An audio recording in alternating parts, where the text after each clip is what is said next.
Добрый день, уважаемые участники вебинара. Тема вебинара «Русская жестовая речь. Практика общения. РЖЯ и дактиль». Сегодня с вами Есева Валентина Ивановна,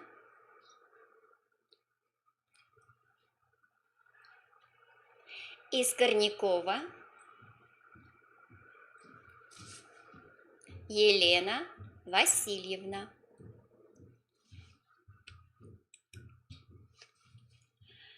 Начнем мы с мифов о жестовом языке. И прежде чем перейти к нашей теме, кратко расскажем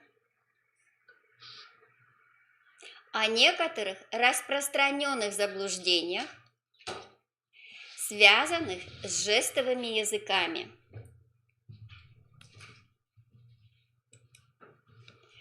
Миф первый.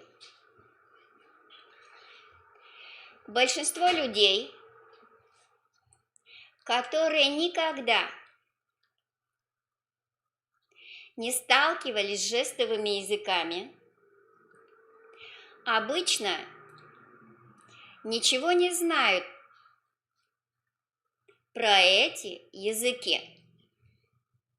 Если спросить этих людей, как устроены жестовые языки, то окажется, что у большинства людей представление о жестовых языках абсолютно неверные. Многие считают, что жестовый язык состоит из пальцевого алфавита. В русской традиции эта система называется дактильным алфавитом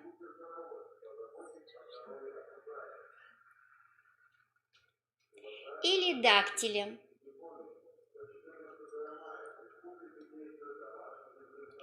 То есть каждый жест – это буква. Таким образом, по буквам можно произносить слова. Можно. На самом деле, это только пальцевый алфавит.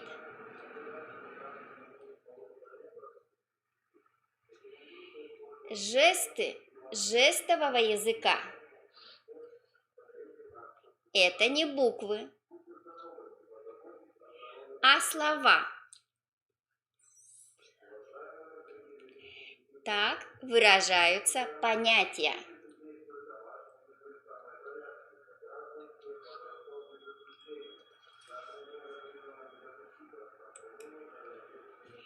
Миф второй. Следующее заблуждение. Это представление о жестовом языке как о передаче звукового языка при помощи жестов, своеобразном калькировании. То есть русский жестовый язык – это просто русский язык, который заменяется жестами. Но это не так. У русского жестового языка собственная грамматика, которая сильно отличается от грамматики русского звукового языка.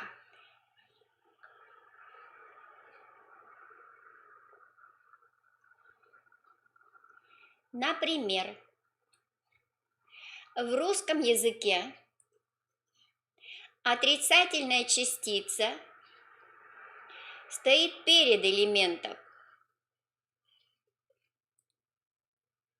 который отрицается.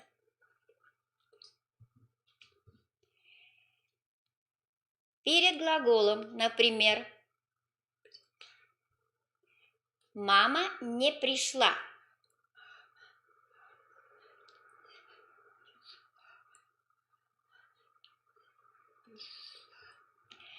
В русском жестовом языке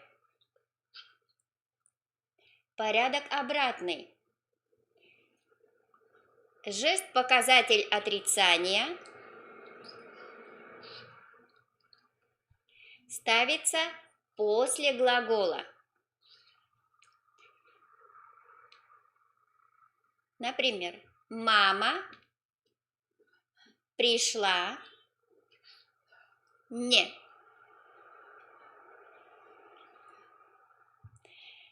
Давайте еще раз посмотрим.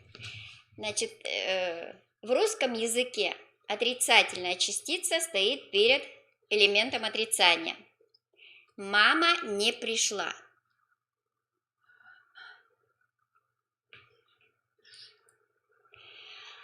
В русском жестовом языке показатель отрицания стоит в конце. Мама пришла не.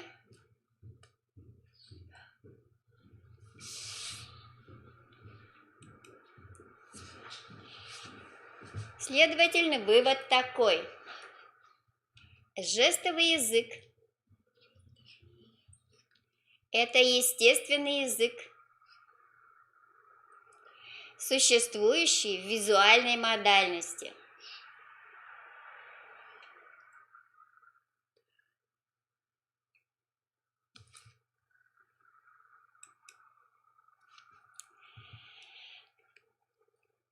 Сейчас мы рассмотрим роль дактиля в русском жестовом языке.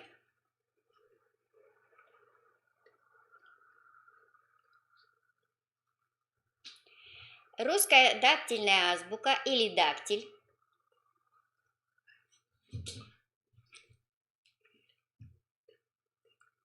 вспомогательная система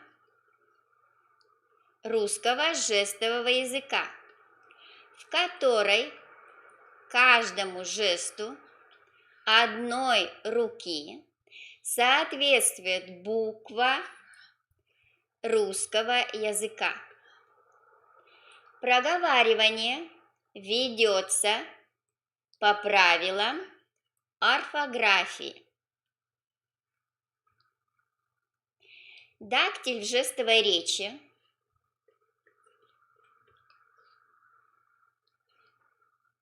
используется для проговаривания вспомогательных слов а, но, бы, эх и так далее. Для дактилирования слов, у которых отсутствует жестовое представление, например, научные понятия и имена собственные.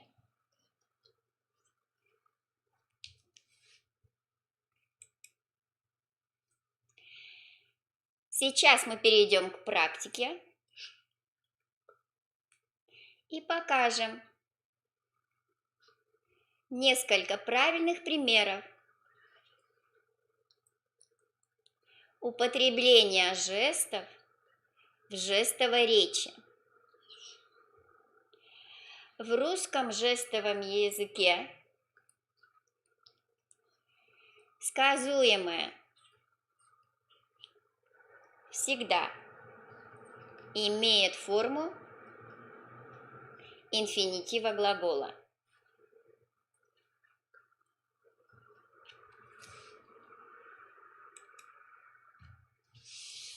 Употребление слов, не имеющих жестовое представление, и имен собственных.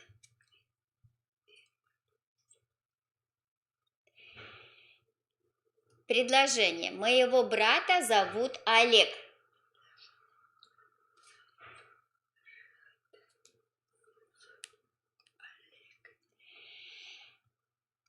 Русский язык и калькирующий жестовый язык.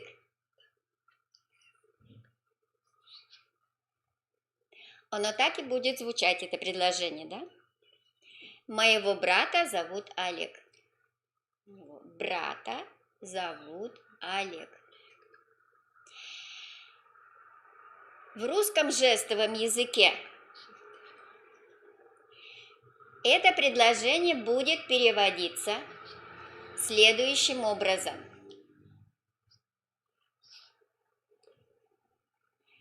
Мой брат, имя Олег. Следующее предложение. Моя старшая сестра работает в банке Home Credit.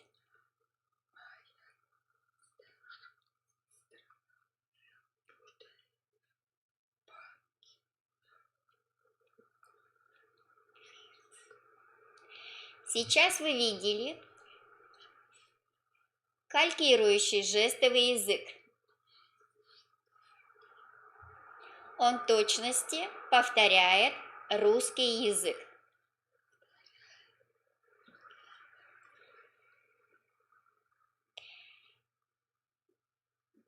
В русском жестовом языке это предложение будет переводиться следующим образом. Моя сестра старшая работать банк Home Credit. Следующее предложение. Русский язык и калькирующий жестовый язык. Вчера мама уехала в Вологду.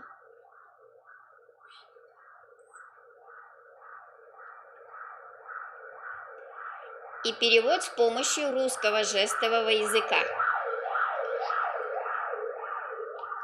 Мама уехать в Вологду вчера.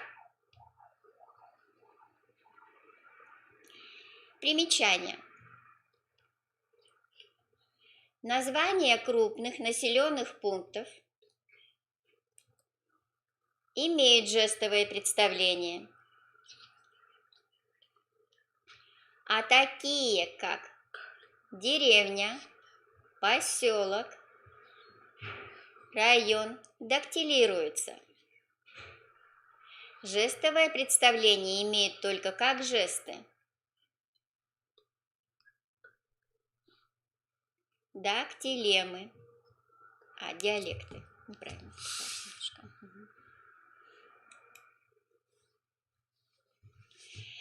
Сейчас поговорим об употреблении вспомогательных слов бы, и но.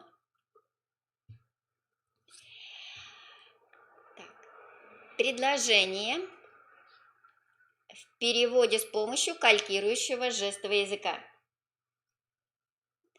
Слава пошел бы гулять.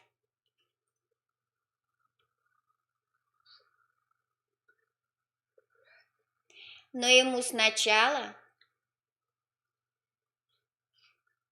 надо было помочь маме.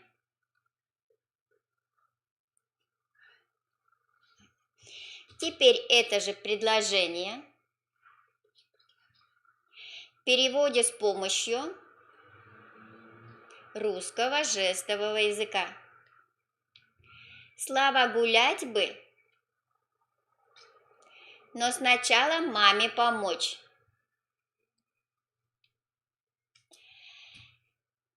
Русский язык и калькирующий жестовый язык. Следующее предложение.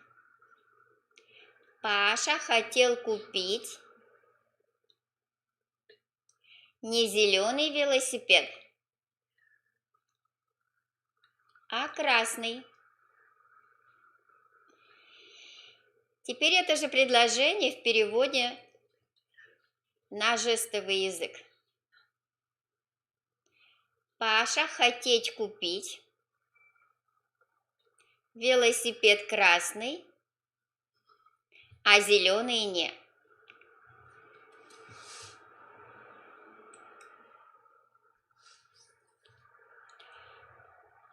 Следующее. Употребление отрицательной частицы «не».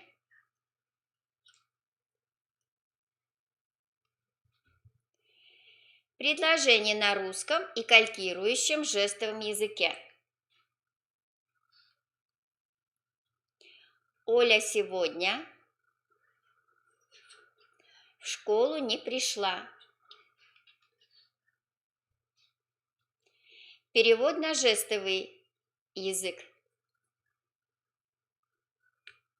Сегодня Оля школа прийти не. Русский жестовый и калькирующий язык. Кошка ничего не ест.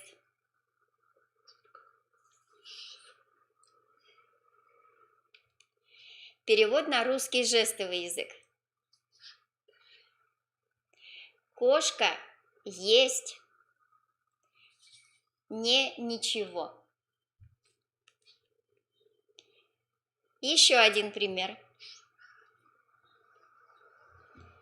Русский язык и калькирующий жестовый язык. Бабушка не получает пенсию.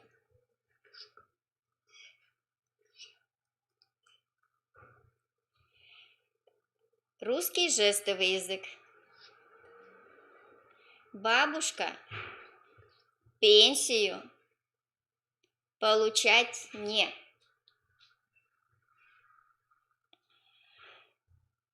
Мы с вами посмотрели примеры, и вам, наверное, понятна разница между калькирующим жестовым языком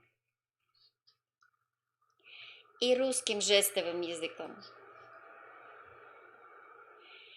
И хотелось бы сделать еще одно примечание. Смысловая нагрузка в русском жестовом языке падает обычно на конец предложения.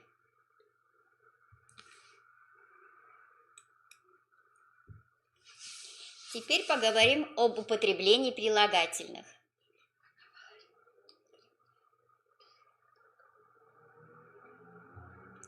Прилагательные в русском жестовом языке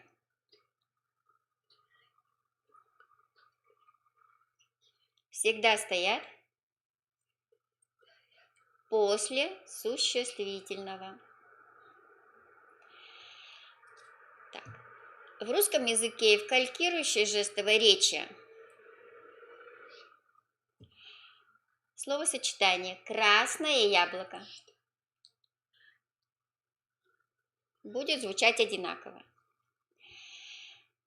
При переводе на жестовый язык это словосочетание будет звучать следующим образом. Яблоко красное. Русский язык и калькирующий жестовый язык. Старый дедушка. Русский жестовый язык. Дедушка старый.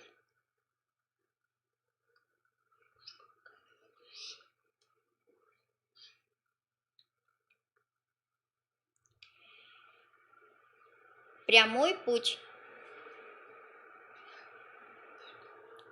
При переводе на русский жестовый язык будет звучать как путь прямой.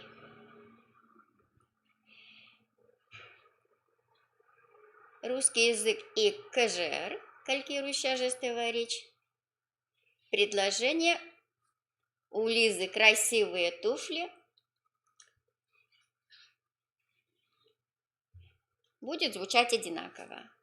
При переводе на РЖЯ предложение изменится, поменяется. И будет звучать так: Лиза, туфли красивые.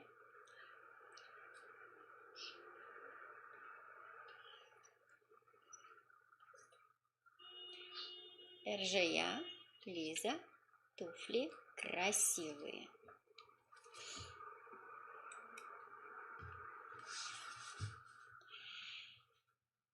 Следующий раздел небольшой.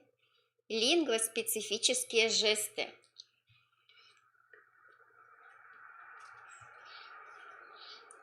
Русского жестового языка. Пояснение. Лингвоспецифические жесты – это жесты, смысл которых содержится во фразе или предложении.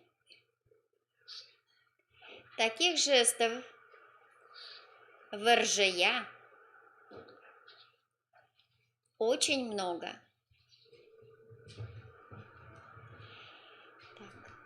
Русский язык и калькирующий жестовый язык. Хранить секрет. Держать язык за зубами.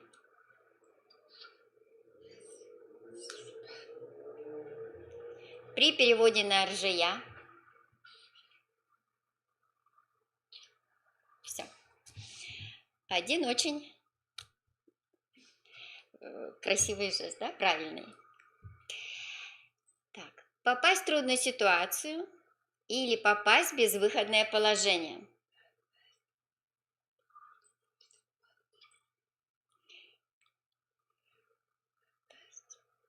Безвыходное положение. При переводе на жестовый язык один жест. Да? Один. Очень понятный жест. Так. Русский язык и калькирующая жестовая речь совсем вылетела из головы.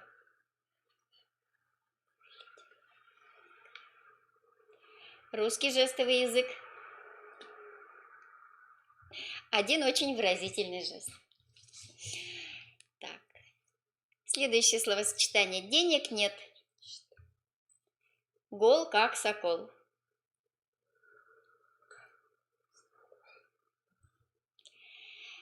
Русский жестовый язык.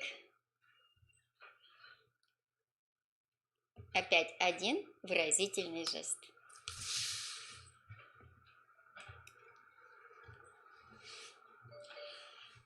Все, да? На этом мы сегодня прощаемся с вами. Надеемся, что вам пригодится наша информация в освоении русского жестового языка.